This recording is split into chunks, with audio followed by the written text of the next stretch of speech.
بسم اللہ الرحمن بسم اللہ الرحمن الرحیم۔ اللہ تبارک و تعالیٰ نے مرد کی بائیں پسلی سے عورت کو بنا کر مرد کو اپنی اس حکمت کا اشارہ دیا کہ میں نے اس عورت کی تخلیق فرشتوں کی لائی ہوئی مٹی سے نہیں کی، میں نے تمہارے جسم کے حصے سے اس لیے نکالا کہ عورت کا تقدس اور پردہ قائم رہے۔ فرشتوں کو بھی خبر نہ ہونے پائی کہ زمین کی لائی ہوئی کس مٹی سے عورت کی تخلیق ہوئی، یعنی عورت کی تقدس کی حد تو دیکھیے کہ فرشتوں سے بھی اس کی بناوٹ کا پردہ لازمی قرار دیا گیا، اور پہلی عورت اس مرد کی پسلی سے نکلی جس کی وہ منکوحہ کہلائی۔ اب بات آتی ہے پسلی کی۔ عورت پسلی سے ہی کیوں نکالی گئی؟ کیا ٹیڑھا پن وہیں سے ملا؟ نہیں، یہاں بھی حکمت سے خالی بات نہیں ہے۔ انسانی جسم میں دل اور بہت سے نازک حصے پسلی کے پیچھے چھپے ہوئے ہیں، یعنی پسلی ایک ڈھال ہے ان نازک حصوں کے لیے۔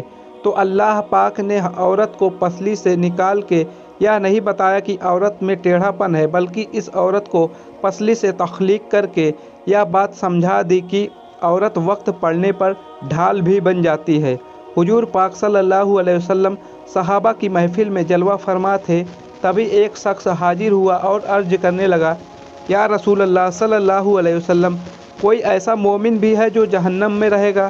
حضور پاک صلی اللہ علیہ وسلم نے ارشاد فرمایا، ہاں، ایک شخص ایسا ہوگا جو جہنم کی گہرائی میں 1000 سال تک رہے گا اور مسلسل اونچی آواز میں پکارتا رہے گا، یا حنان یا منان۔ ایک دن اسی قدر اونچی اور بلند آواز سے ہی یا حنان یا منان کہتا رہے گا کہ حضرت جبرائیل علیہ السلام جہنم کے قریب سے گزرتے ہوئے اسے سن لیں گے۔ حضرت جبرائیل علیہ السلام حیران ہوں گے کہ یہ کیسی عجیب بات ہے، کوئی مسلسل یا حنان یا منان پکار رہا ہے۔ حضرت جبرائیل علیہ السلام عرش کے سامنے حاضر ہوں گے اور سر سجدے میں رکھ کر خدا کی تسبیح بیان کریں گے۔ اللہ تعالیٰ فرمائے گا، جبرائیل سر کو اٹھاؤ۔ جیسے ہی حضرت جبرائیل علیہ السلام سر اٹھائیں گے تو اللہ فرمائے گا کہ بتاؤ جبرائیل، کیا عجیب دیکھا آج تم نے؟ حضرت جبرائیل علیہ السلام عرض کریں گے کہ اے ہمارے رب، میں نے جہنم سے آتی ہوئی ایک آواز سنی جو کہ جہنم کی گہرائی سے سنائی دے رہی تھی، کوئی پکار رہا تھا، یا حنان یا منان۔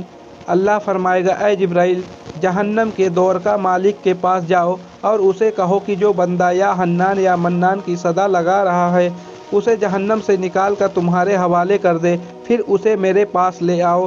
حضرت جبرائیل علیہ السلام جہنم کے دروازے پر تشریف لے جائیں گے، دروازے پر دستک دیں گے، مالک باہر آئیں گے۔ حضرت جبرائیل علیہ السلام انہیں اللہ تعالیٰ کا حکم سنائیں گے، حکم سن کر مالک جہنم کے اندر جائیں گے۔ حضرت محمد صلی اللہ علیہ وسلم نے فرمایا، جیسے ماں اپنے بچوں کو پہچانتی ہے، مالک ایسے جہنم کو پہچانتے ہیں۔ اس کے باوجود آپ یا حنان یا منان کہنے والے شخص کو تلاش نہیں کر پائیں گے۔ باہر تشریف لائیں گے، حضرت جبرائیل علیہ السلام سے عرض کریں گے، اے جبرائیل، جہنم نے گہرا سانس لیا ہے، اس لیے کون سی چیز پتھر ہے، کون سی چیز لوہا ہے اور کون انسان ہے، اس کی پہچان نہیں ہو رہی ہے۔ حضرت جبرائیل علیہ السلام پھر اللہ کی بارگاہ میں سجدہ کریں گے۔ اللہ پاک ارشاد فرمائے گا، اے جبرائیل، سر اٹھاؤ، تم یا حنان یا منان کہنے والے شخص کو کیوں نہیں لائے؟ جبرائیل علیہ السلام عرض کریں گے، مولا، دوارکا جہنم مالک نے بھی معذرت کر لی، کہتے ہیں کہ جہنم نے گہری سانس لی ہے، اس وجہ سے پتھر، لوہے اور انسان کے درمیان کوئی فرق نہیں بچا ہے، یا سب جل کر کوئلہ بن چکے ہیں، کسی چیز کی پہچان نہیں ہو پا رہی ہے۔ اللہ فرمائے گا، جبرائیل، مالک سے کہو میرا بندہ جہنم کے فلاں گڈھے میں فلاں کونے میں اس حالت میں پڑا ہوا ہے۔ حضرت جبرائیل علیہ السلام جہنم کے دروازے پر جائیں گے اور حضرت مالک کو یا حنان یا منان پکارنے والے کا پتہ بتائیں گے۔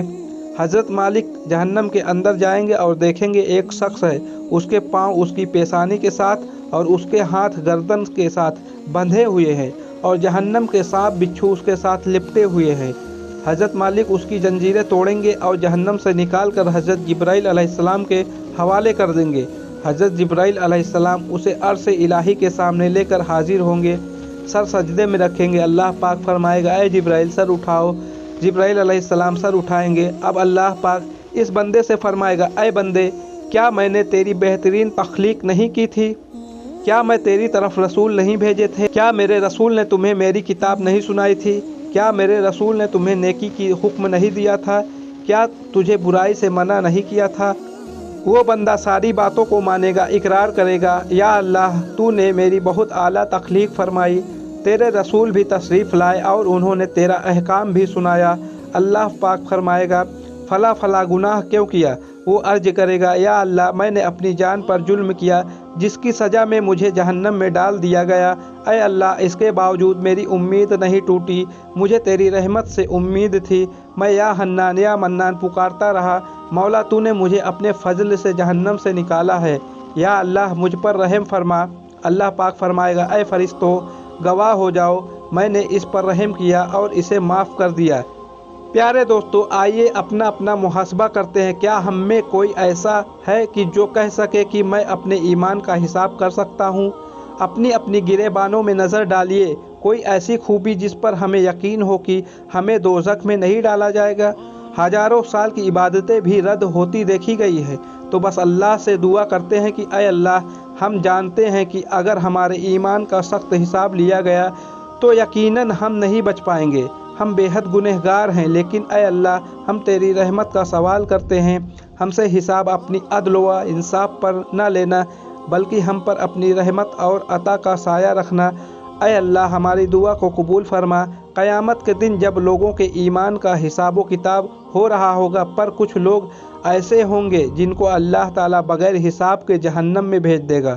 صحابہ کرام رضوان اللہ علیہ اجمعین نے عرض کیا یا رسول اللہ صلی اللہ علیہ وسلم وہ کون سے لوگ ہوں گے؟ نبی کریم صلی اللہ علیہ وسلم نے ارشاد فرمایا ظالم حکمران، وہ تاجر جو جھوٹ بولتا ہو، وہ بوڑھا شخص جو زنا کرتا ہو۔